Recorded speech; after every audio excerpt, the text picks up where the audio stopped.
যারা নিজেকে পছন্দ করে না, ভালোবাসে না, অন্যের কষ্ট, পরাজয়, বিব্রত হওয়া দেখে তারাই খুশি হয়। সারাক্ষণ আমি যেন প্রমাণ করে যাচ্ছি নিজেকে, কিন্তু কার কাছে, কেন, জানি না। লোকের চোখে পছন্দনীয় হওয়াকেই নিজের গ্রহণযোগ্যতার মাপকাঠি মনে করেন, তাহলে আসলে আপনি নিজেকে ভালোবাসেন না। যারা দেখবেন নেগেটিভ খবর দেখে, সেটা নিয়ে আলোচনা করে, গসিপ করে, তারা এই গোত্রের।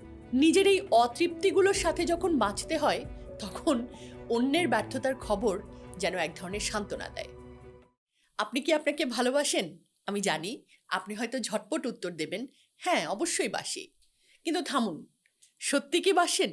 নাকি নিজেকে ভালোবাসার নাম করে প্রতিদিন নিজের সাথে একটা ছন্দযুদ্ধ লড়ে যাচ্ছেন? জাস্ট 4টা সহজ প্রশ্নের উত্তর দিন, মাত্র 4টা প্রশ্ন। তাহলে আপনি বুঝে যাবেন আয়নার সামনে দাঁড়ানো মানুষটাকে আপনি সত্যিই ভালোবাসেন নাকি কেবল সহ্য করে যাচ্ছেন। 1 নাম্বার, আপনার কি মনে হয় নিজেকে প্রমাণ করার একটা কখনো না শেষ হওয়া দৌড়ে আপনি আটকে গেছেন? 2, মানুষের কাছে ভালো সাজতে গিয়ে কি আপনি নিজের পছন্দ আর কণ্ঠস্বরকে হারিয়ে ফেলছেন? 3, সামনে বড় কোনো সুযোগ এলে কি আপনার ভেতরের কণ্ঠটা চেঁচিয়ে ওঠে, তুমি পারবে না, তুমি যথেষ্ট নও? 4, আর অন্য কারো ব্যর্থতা বা কষ্টে কি আপনি মনে মনে একটু সান্ত্বনা খুঁজে পান? যদি এই 4টার একটার উত্তরও হ্যাঁ হয়ে থাকে, তবে জেনে রাখুন সমস্যাটা আপনার অর্জনে নয়, সমস্যাটা আপনার সেলফ অ্যাকসেপ্টেন্স বা নিজেকে গ্রহণ করার জায়গায়। আজ জীবনের নতুন বাক্যে আমরা জানব কিভাবে নিজেকে প্রমাণ করার এই বিষাক্ত ইঁদুর দৌড় থেকে বের হয়ে আসা যায়, কিভাবে সরি বলা বন্ধ করে নিজেকে হ্যাঁ বলতে হয়, আর কিভাবে মাত্র 2 কলামের একটি কাগজ বদলে দিতে পারে আপনার পুরো জীবনকে। আমি নিশ্চিত আজকের পর আপনার নিজের সাথে নিজের সম্পর্কটা আর আগের মতো থাকবে না। চলুন শুরু করা যাক।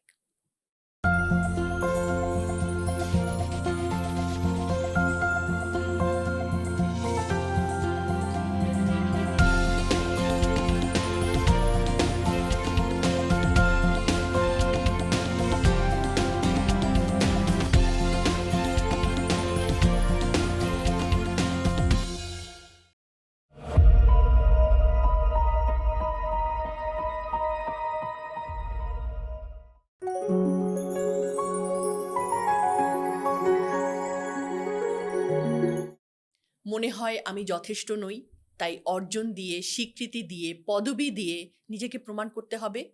ভাবেন ওখানে পৌঁছালেই আমি যথেষ্ট মনে করব নিজেকে, কিন্তু পৌঁছানোর পর সেই অনুভূতি আসে না।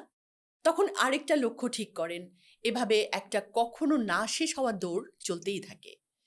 আমার এক পরিচিত আছেন, ব্যাংকার। বছর দশেক আগে যখন প্রথম চাকরি শুরু করেন, তখন তার একটাই লক্ষ্য ছিল, একবার সিনিয়র অফিসার হতে পারলেই শান্তি। সেই পদটা পেলেন, কিন্তু শান্তি এলো না। বরং মনে হলো, আরে আসল সম্মান তো অ্যাসিস্ট্যান্ট ম্যানেজার হওয়ায়। সেটাও পেলেন। তারপর মনে হলো, না, ম্যানেজার না হওয়া পর্যন্ত মানুষ আমাকে সিরিয়াসলি নেবে না। এভাবে বছরের পর বছর গেল, পদোন্নতি হলো, বেতন বাড়লো, ভিজিটিং কার্ডে পদবি বদলালো, কিন্তু প্রতিবার সেই একই ঘটনা। নতুন পদে বসার 1 থেকে 2 সপ্তাহ পরেই ভেতরে সেই খালি জায়গাটা আবার ফিরে আসতো। যথেষ্ট শব্দটা যেন কখনোই তার নাগালে এলো না। একদিন কথায় কথায় বললেন, জানো, আমি এখন ব্রাঞ্চ ম্যানেজার। বাসায়, আত্মীয় স্বজনের কাছে, সবার কাছে আমি সফল। কিন্তু আয়নার সামনে দাঁড়ালে এখনো মনে হয় সারাক্ষণ আমি যেন প্রমাণ করে যাচ্ছি নিজেকে, কিন্তু কার কাছে, কেন, জানি না। এটাই সেই ফাঁদ। বাইরে থেকে দেখলে মনে হবে মানুষটা তো সফলতার সিঁড়ি বেয়ে উঠছে, কিন্তু ভেতরে ভেতরে তিনি আসলে একটা এমন যুদ্ধ লড়ছেন যার কোনো শেষ রেখা নেই। কারণ সমস্যাটা পদবিতে না, সমস্যাটা নিজের প্রতি বিশ্বাসে। যতক্ষণ না তিনি নিজেই নিজেকে যথেষ্ট বলে মেনে নেবেন, ততক্ষণ পরের শব্দটা, পরের অর্জনটাও তাকে সেই শান্তি দেবে না।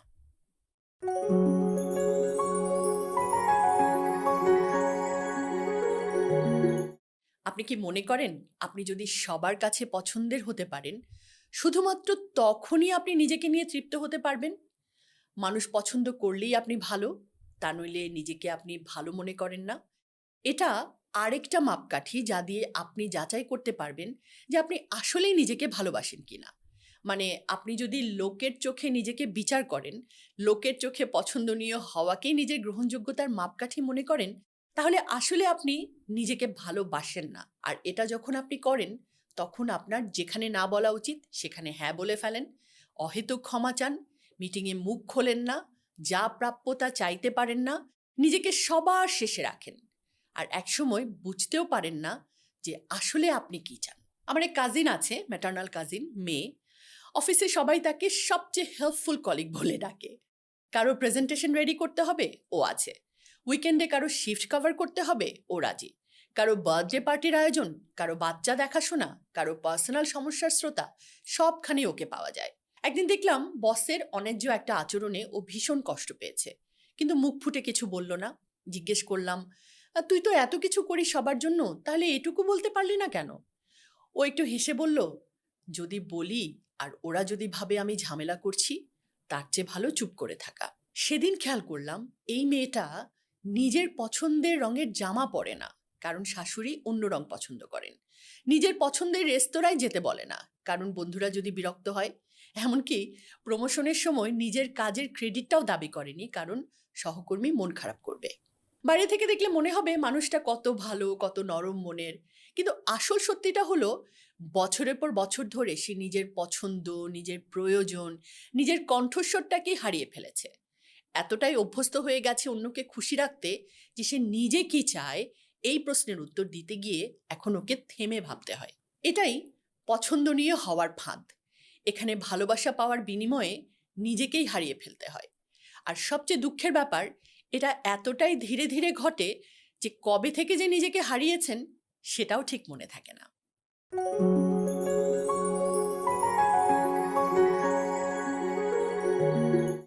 একটা ভালো বড় সুযোগ এলো, কিন্তু মস্তিষ্ক তখন সব সম্ভাব্য ব্যর্থতা, সব যদি ভুল হয়ে যায়কে বড় করে দেখতে শুরু করে। খোঁচাতে থাকে, পিছিয়ে যাও, পিছিয়ে যাও, পারবে না তুমি এটা। ব্যাস, আপনি দেখা গেল যে কোনো একটা অজুহাত দিয়ে সরে এলেন সেই সুযোগ থেকে। আমার এক পরিচিত ছোট ভাই আছে, গ্রাফিক ডিজাইনার, বেশ ভালো কাজ করে, ফ্রিল্যান্সিং করে বাসায় বসেই। একদিন একটা আন্তর্জাতিক এজেন্সি থেকে মেসেজ এলো, তারা একটা বড় ব্র্যান্ডের পুরো রিব্র্যান্ডিং প্রজেক্টের জন্য একজন লিড ডিজাইনার খুঁজছে। আর তার পোর্টফোলিও দেখে ওকে ইন্টারভিউর জন্য ডেকেছে। বেতন আর এক্সপোজার দুটোই তার এখনকার চেয়ে কয়েক গুণ বড়। খবরটা পেয়ে প্রথম কয়েক ঘন্টা ও খুব উত্তেজিত ছিল, কিন্তু রাত নামতেই মাথায় শুরু হলো অন্য এক ঝড়। ওদের তো বড় বড় ডিজাইনার লাগবে, আমি তো ছোট ছোট লোকাল কাজ করে অভ্যস্ত। যদি ইন্টারভিউতে গিয়ে আটকে যাই, যদি সিলেক্ট হয়েও যাই আর পরে বুঝতে পারি আমি আসলে পারছি না, তখন তো সবার সামনে লজ্জা পেতে হবে। এত বড় দায়িত্ব, চাপ সামলাতে পারবো তো? পরদিন সকালে ও রিপ্লাই দিল, আপাতত কিছু ব্যক্তিগত ব্যস্ততার কারণে সময় দিতে পারছি না, পরে যোগাযোগ করব। আসলে কোনো ব্যস্ততাই ছিল না, শুধু ভয়টাকে যুক্তির মোড়কে পাঠিয়ে দিল। মাস ছয়েক পরে সেই ব্র্যান্ডের নতুন ক্যাম্পেইন দেখেও নিজেই বলল, এটা আমিই করতে পারতাম, হয়তো আরো ভালোভাবেই। চিন্তা করেন, এখানে মজার ব্যাপারটা হলো তার দক্ষতার কোনো কমতি ছিল না, কমতি ছিল নিজের প্রতি বিশ্বাসের। মস্তিষ্ক যখন আমি হয়তো ব্যর্থ হব এই আশঙ্কাটাকে কন্টিনিউয়াসলি বাজাতে থাকে, তখন সুযোগ গ্রহণের সাহসটা আর আপনি দেখাতে পারেন না। আর প্রত্যেকবার যখন এভাবে পিছিয়ে আসা হয়, নিজের সামর্থ্যের ওপর বিশ্বাসটাও একটু একটু করে কমতে থাকে।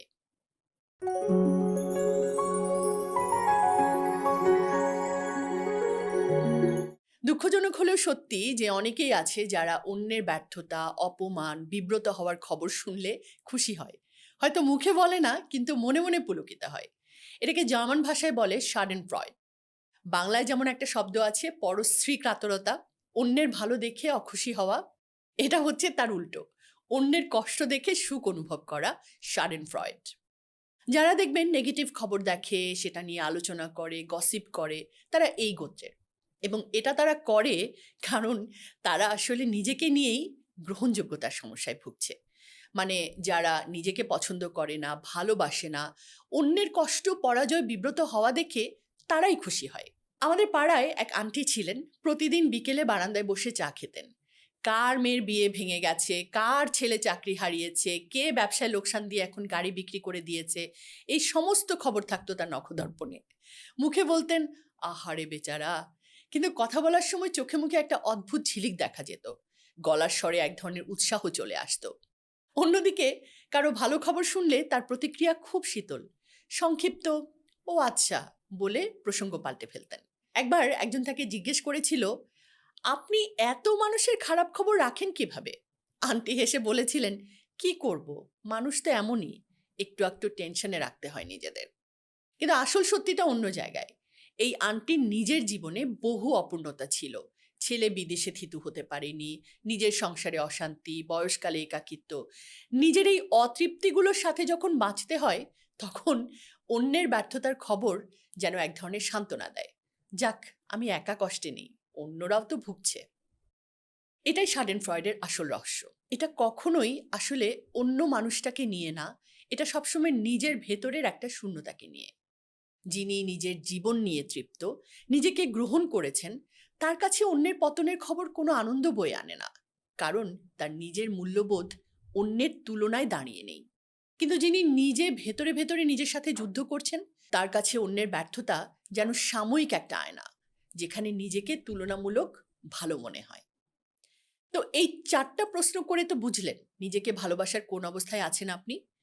বাস্তবতা হলো, কম বেশি সবারই এই নিয়ে ঝামেলা আছে।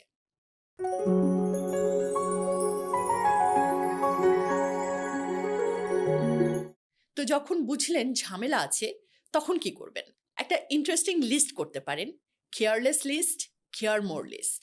এমন জিনিসগুলোর তালিকা করা যা নিয়ে আপনি কম চিন্তা করবেন এবং যা করা নিয়ে আপনি বেশি চিন্তা করবেন।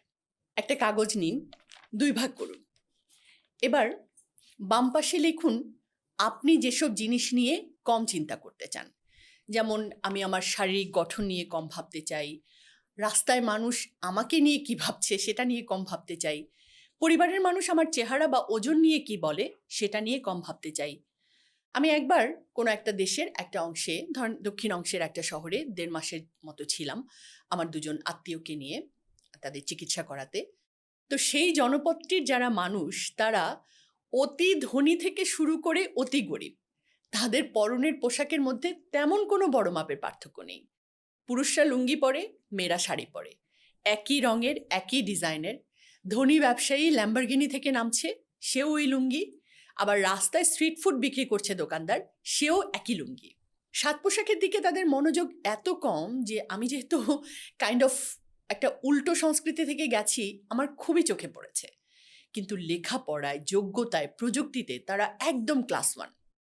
মানে, আপনি যখন অপ্রয়োজনীয় জিনিস থেকে আপনার মনোযোগ কমাবেন, প্রয়োজনীয় জিনিসে আপনার মনোযোগ সরবে তখন। এটাই হচ্ছে কেয়ার মোড তালিকা। এটা ডান পাশে লিখুন। আমি আমার জীবনের কোন জিনিসগুলোতে বেশি মনোযোগ বা কেয়ার দিতে চাই। আমি আমার চেহারার চেয়ে নিজের সাহস আর আত্মবিশ্বাস বাড়াতে বেশি মনোযোগ দেব। অতীতের ভুল না ভেবে নিজের নতুন স্কিল তৈরি করা বা নিজের ভ্যালু বাড়াতে যত্নশীল হব। মানুষ কি বলল তা না ভেবে আমার নিজের স্বপ্নের পথে প্রতিদিন এক ধাপ এগিয়ে যাওয়ায় ফোকাস করব। সাইকোলজিতে একটা টার্ম আছে, মেটাকগনিশন। সহজ কথায়, নিজের চিন্তা নিয়ে চিন্তা করা। আপনি যখন চিন্তা করেন যে আমি আসলে কি ভাবছি, ঠিক সেই মুহূর্তেই আপনি আপনার নেতিবাচক চিন্তার বেড়াজাল থেকে বাইরে বেরিয়ে আসেন। আপনি আর আপনার দুশ্চিন্তার মধ্যে আটকে থাকেন না, বরং নিজের চিন্তাকে নিয়ন্ত্রণ করতে শুরু করেন। আর মনোযোগ হলো সুপার পাওয়ার। আপনি যেখানে নজর দেবেন, আপনার জীবন সেদিকেই মোড় নেবে। এই তালিকাটা নিয়মিত দেখতে থাকুন। নিজেকে মনে করিয়ে দিন আমার মনোযোগ কোথায় যাচ্ছে আর আমি আসলে কোথায় নিয়ে যেতে চাই। এই চর্চাটা শুধু শারীরিক রূপ বা লুকসের ক্ষেত্রেই নয়, জীবনের যে কোনো বড় ধাক্কা সামলাতেও জাদুকরী ভূমিকা রাখে। আপনার যদি চাকরি চলে যায় বা ক্যারিয়ারে বড় ধাক্কা আসে, আপনি কি সেই হারিয়ে যাওয়া চাকরি নিয়েই ভেবে কাটাবেন, নাকি আপনার নতুন ভবিষ্যৎ, নতুন সম্ভাবনাকে কেয়ারমোর করবেন? একটা সম্পর্কে টানা পড়েন বা ব্রেকআপের পর আপনি কি সেই অতীতকে আঁকড়ে থাকবেন, নাকি নিজের আত্মসম্মান আর নতুন করে নিজেকে গড়ার দিকে মনোযোগ দেবেন? মস্তিষ্কের পুরনো প্যাটার্ন ভাঙতে হলে নিজেকে বারবার মনে করিয়ে দিতে হবে, আমার মনোযোগ ভুল জায়গায় যাচ্ছে, আমাকে এখনই এটা কেয়ার মোর লিস্টের দিকে সরাতে হবে। চিন্তা আপনার ভেতরে তৈরি হতে পারে, কিন্তু আপনি আপনার চিন্তার দাস নন, আপনি আপনার জীবনের ডিরেক্টর।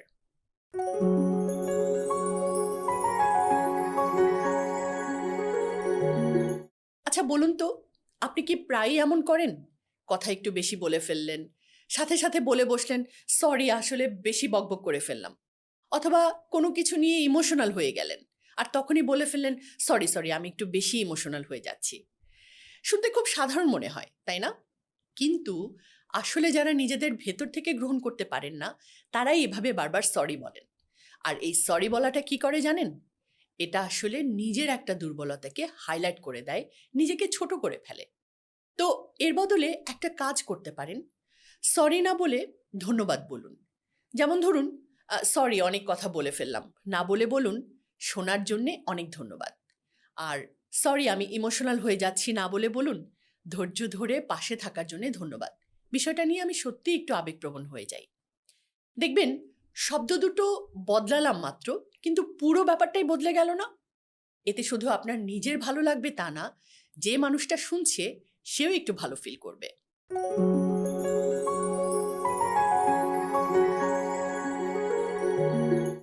আরেকটা জিনিস খেয়াল করে দেখবেন, যাদের আত্মগ্রহণ কম তারা প্রায়ই ভাবার আগেই হ্যাঁ বলে ফেলেন। কেন জানেন? কারণ কাউকে হতাশ করতে চান না তারা, কাউকে না বলতে গেলে খারাপ লাগে তাদের।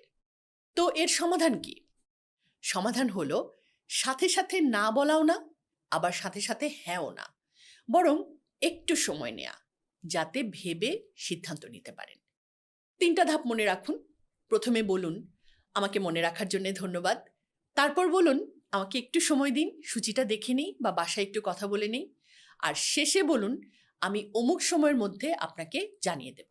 এই ছোট্ট বিরতিটাই আসলে আপনাকে ভাবার একটা সুযোগ করে দেয়। আর শেষমেশ যদি না বলতেই হয়, তাহলে সেটাকে এভাবে দেখুন, এটা আসলে কাউকে না বলা না, বরং এটা হচ্ছে নিজেকে হ্যাঁ বলা।